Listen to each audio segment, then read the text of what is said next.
Hi, I'm Mark Lawson, president of the ECS Publishing Group, and we are glad to be joined today by composer Timothy Shaw. Before we start, can you tell us a little bit about yourself and your background?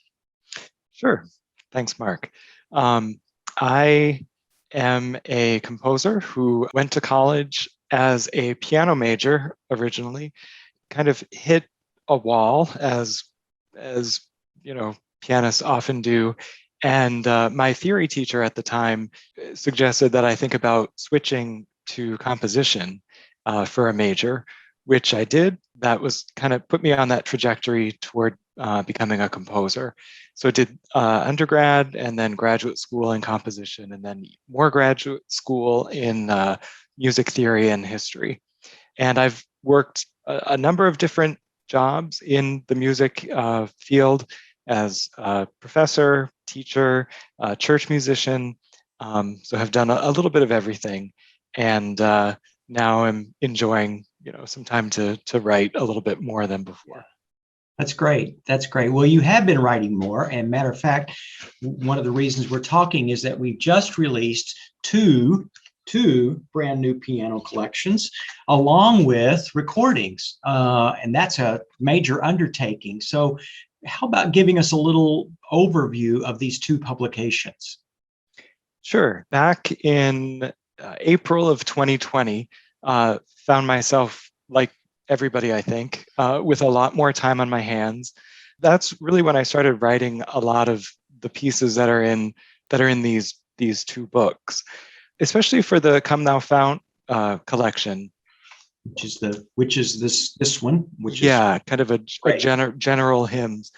I was just kind of drawn to hymns that I've liked throughout my life. I didn't really have a plan. I would just, at the end of the day or on the weekend, work on a new hymn arrangement. And then as it went on, I ended up writing 12 in all, and they all kind of have a similar theme, I think, of comfort, assurance, which makes a lot of sense given the time that we were all living through. It was kind of, I don't know, therapeutic to be writing these things, kind of a counter to the news. Yeah, so it was just kind of a really enjoyable thing.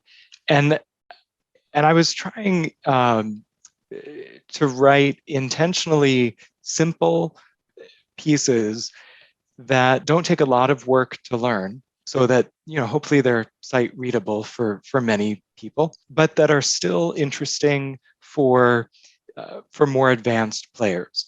Yeah, I think you did that very well, and I think they are very tastefully done and really great to listen to, which is wonderful. Which we'll talk about the recordings in just a minute, but talk a little bit more now about the Nativity Scenes collection, because we kind of started out one way and morphed that a little bit as we went through, and it's got a couple of different purposes.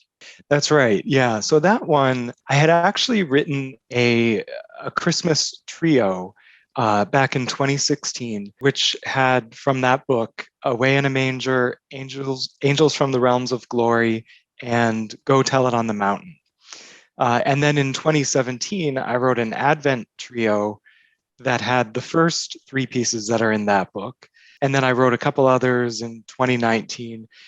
As I was working on the Come Thou Fount book, I looked at this Christmas collection and ended up writing 4 more pieces to get an even 12. What's interesting to me about this book is you can actually play from beginning to end, and one piece flows into the next. And I don't think anybody will use the book that way, but just in terms of key relationships, register, motive, mood, even the overall narrative, you can do that. And many people find themselves in the position of maybe needing to do more than one. They're rather brief, so you can combine 2 or 3 without being too long in a way. That's right. Yeah. And like I last Christmas Eve, playing for our church service, I brought that collection with me and had it on hand for the postlude. I didn't know how much music I would need, so I just started somewhere in the book and kept turning the pages and was able to make a nice, like a medley Mhm. out of the pieces for as long as I needed. That's great. Yeah. Well, the other unique thing about this is that we just released two recordings of one of each book on our Arsis label, and they're both digital release recordings. And so you can find them on any of the streaming services that you might listen to. And you can also find them on YouTube. Talk about the recording process that you went through. Where did you do this, and what kind of piano maybe was involved? We have a very good recording studio just about 10 minutes from our home. So I ended up going there, which was very good.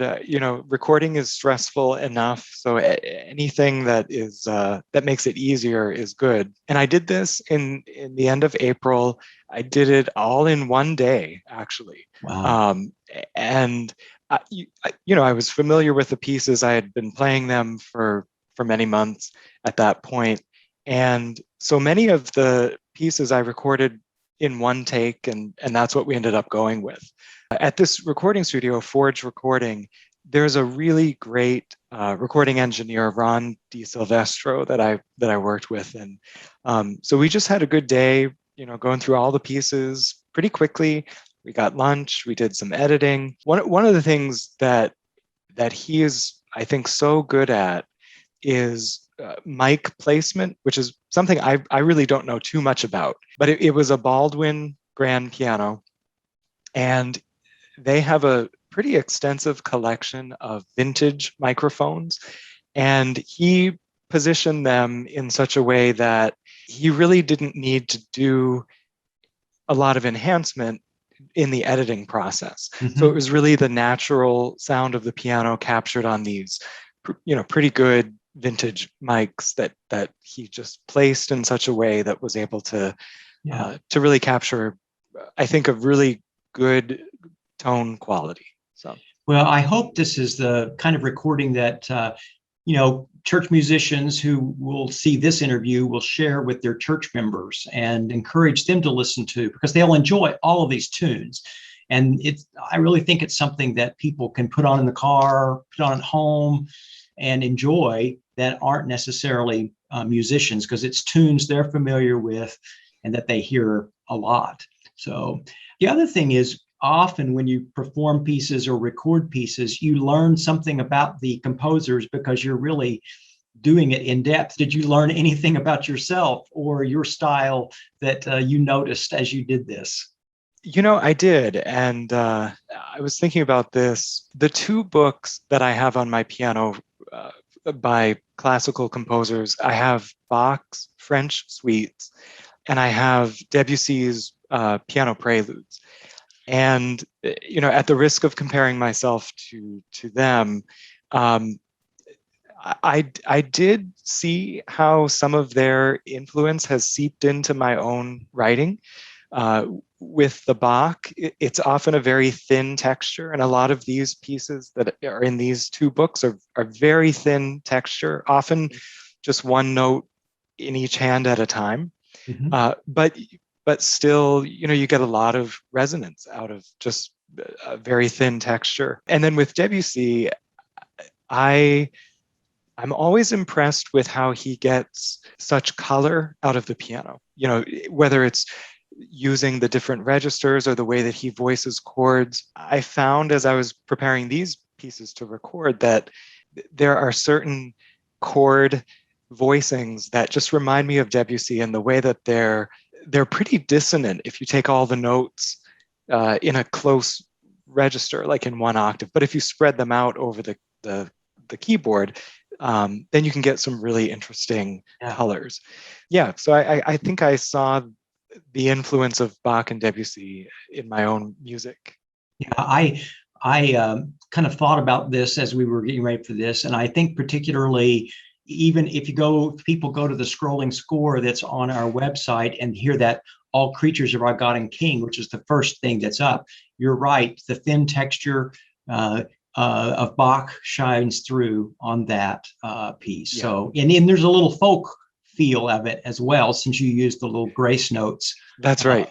Yeah, well, yeah. any particular tunes that you just thoroughly enjoyed doing it out of the Come Thou Fount book?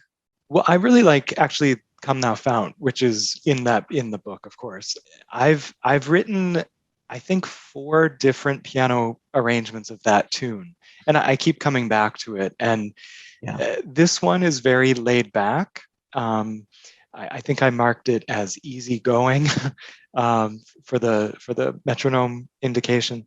Yeah, there's just something slightly different about it than other things I've written that I've just really enjoyed playing. great. So Good. yeah, Good.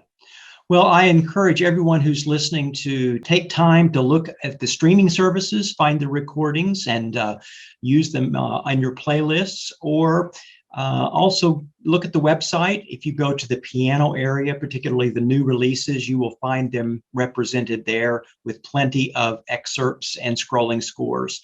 So thank you, Tim, for taking time to talk, and congratulations on both the recordings and these new collections. yeah. Thank you, Mark.